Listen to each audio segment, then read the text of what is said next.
पढ़ ला इलाहा इल्लल्लाह, पढ़ ला इलाहा इल्लल्लाह। फिर पांचवी चीज जिससे कि इंसान के ऊपर रहमत उतरती है वो है इत्तिबाए सुन्नत। जितना हर अमल सुन्नत के मुताबिक होता जाएगा उतना अल्लाह की रहमत हम पे बरसती जाएगी। जितना हर अमल सुन्नत के मुताबिक। इसलिए हमारे सिलसिला आलिया नक्शबंदिया में बैत होने के बाद पहला काम यही बताते हैं, हर काम को सुन्नत के मुताबिक करना है।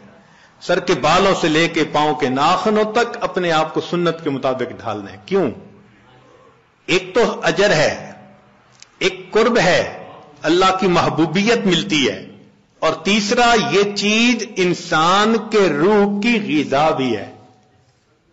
दलील कुरान अज़ीम शान में से इरशाद फरमाया अतीउल्लाह वर रसूल लअल्लकुम तुरहमून।